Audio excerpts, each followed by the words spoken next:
place where ships float at eye level with cows grazing in fields, where millions of people wake up each morning several meters below sea level, where an entire international airport operates from what used to be the bottom of a lake. This is the Netherlands, a country that by all logic shouldn't exist. At least not in the form we know it.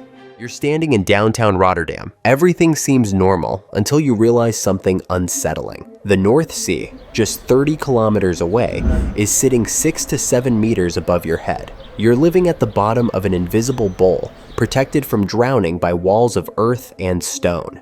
This is daily reality for millions of Dutch people. About 26% of the Netherlands sits below mean sea level. Amsterdam, below sea level. Even Schiphol Airport, one of Europe's busiest, operates at -4 meters. That's 13 feet below where the ocean wants to be.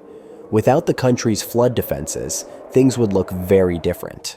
If every dike, dune, and dam suddenly vanished, about 65% of the Netherlands would be underwater at high tide. Major cities would become aquariums. Farmland would revert to seabed. The economic heart of Europe would simply disappear beneath the waves. But here's what makes it even stranger. When you visit these below sea level areas, you'd never know it. There are no signs of impending doom, no water seeping through streets.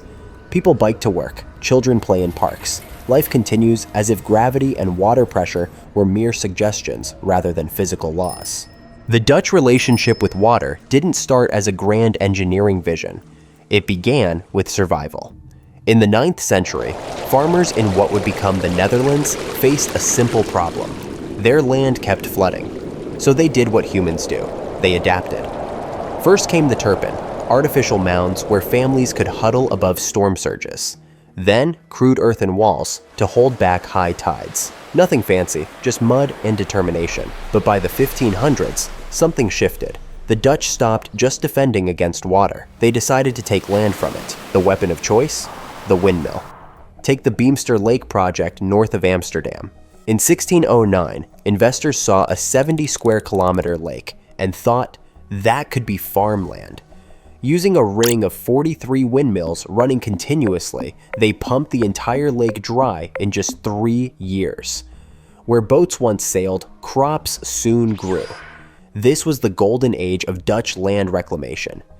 Each windmill could only lift water about 3 feet. So for deeper lakes, they built chains of windmills, each lifting water to the next level like a giant mechanical bucket brigade.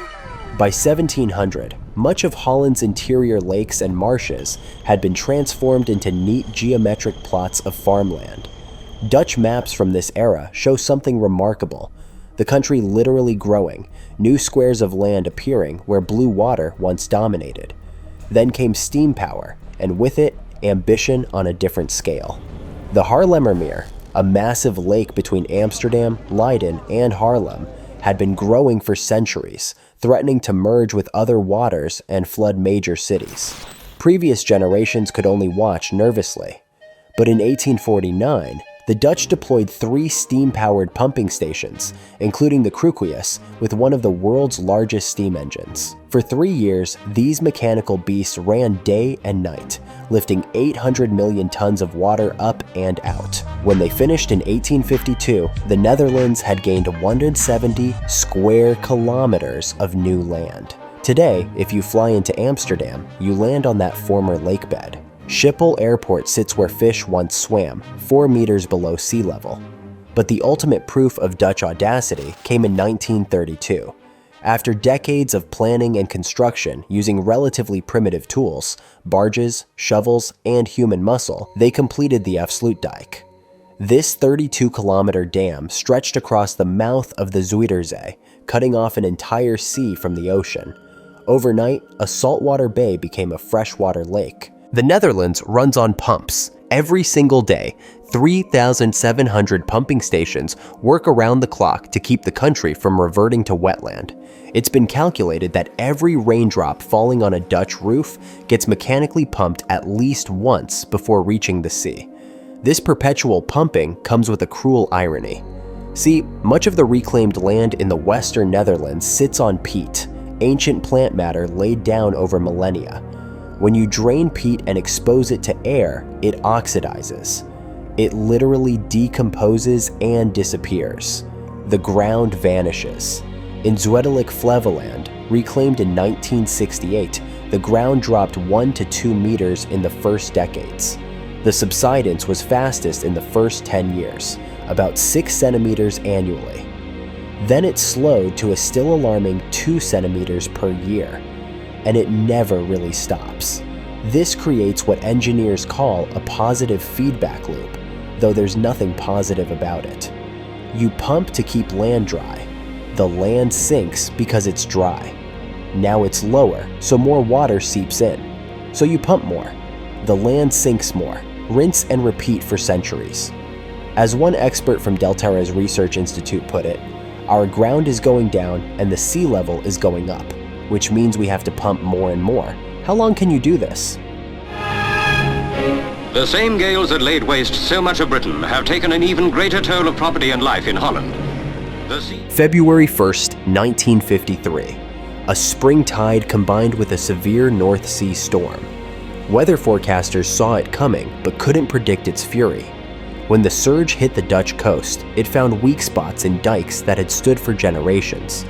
Water doesn't need much, just one breach, one moment of failure. By morning, 1,836 people were dead. 200,000 hectares flooded, entire villages erased. Families found clinging to rooftops, livestock floating past bedroom windows. It was the Netherlands' worst peacetime disaster, a reminder that the sea never forgets what was taken from it. Within weeks of the flood, something remarkable happened. Instead of just rebuilding the broken dikes, the Dutch did what engineers do. They calculated. The Delta Committee asked a profound question: how safe is safe enough? This led to a revolutionary approach. Rather than building to withstand the worst flood in memory, they built for probability. Major coastal defenses would protect against a 1 in 10,000 year flood. It means accepting that there's still a 0.01% chance of catastrophic flooding each year. But building to better odds would bankrupt even the prosperous Netherlands. The resulting delta works took 44 years to complete. 13 major dams and storm surge barriers, systematically sealing off the river delta that had betrayed them. The crown jewel was the Oosterschelde storm surge barrier, 9 kilometers of engineering audacity. The original plan called for a solid dam across the Oosterschelde estuary. Simple, safe, absolute protection. Then the fishermen spoke up. The environmental scientists raised alarms. That estuary was a rich ecosystem. Oyster beds, fish nurseries, bird sanctuaries. Damming it would create an ecological dead zone. So in 1976, the Dutch made a choice that would have seemed insane to their ancestors. They chose to accept more risk. Instead of a solid dam, they built a semi-permeable barrier, 62 massive steel gates that stay open most of the time, preserving tidal flow and saltwater habitat. Only during storm surges do the gates close. It cost 3 times as much as a regular dam and offered less protection. It was engineering admitting its limits, acknowledging that absolute safety might not be worth absolute destruction of nature. The Netherlands is now deliberately flooding land, on purpose, with enthusiasm. The Noordwaard polder had been farmland for generations. Good, productive land wrested from water through centuries of effort. Then in 2015, excavators arrived, but instead of building higher dikes, they knocked holes in them. Instead of installing more pumps, they removed them. The government paid farmers to leave, then invited the river back in. This is room for the river, a radical rethinking of water management. Rather than always fighting water, sometimes you let it win, strategically. The Noordwaard now serves as a spillway during high river levels, protecting cities downstream by giving water somewhere else to go. It's controlled retreat, something unthinkable even a generation ago. The shift in mindset goes deeper. Where the old motto was, God created the world, but the Dutch created the Netherlands, the new approach acknowledges that creation might have limits. With sea level rise accelerating and ground subsidence continuing, the mathematics of perpetual resistance get harder each year. Rotterdam now has floating pavilions, buildings that rise and fall with water levels. Waterbuur in Amsterdam features homes that float in concrete basins, tethered like boats but looking like regular houses. Near Utrecht, they're testing amphibious homes, normal houses that sit on land but can float if flooded, sliding up guideposts like elevator cars. Meanwhile, the Dutch model is going global, but with mixed results. Singapore is building its first polder on Pulau Tekong Island, using 70% less sand than traditional reclamation. But unlike Dutch polders, Singaporeans aren't used to living below sea level to the eternal vigilance it requires. In Bangladesh, Dutch-designed coastal polders protect rice fields, but monsoons and river sediment create challenges the Netherlands never faced. The technology transfers, but geography, wealth, and governance matter just as much.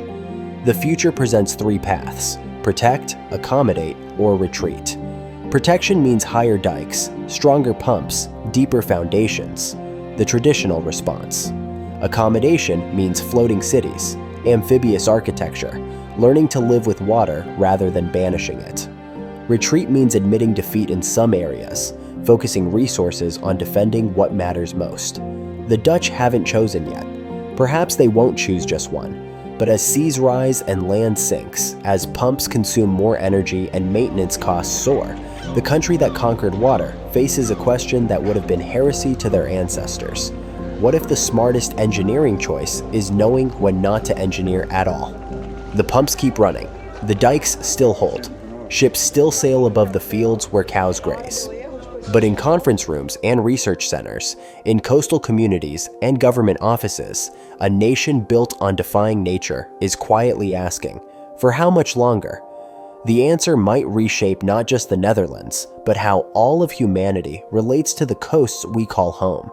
Because if the Dutch, masters of water, engineers of the impossible, are rethinking their relationship with the sea, what does that mean for the rest of us?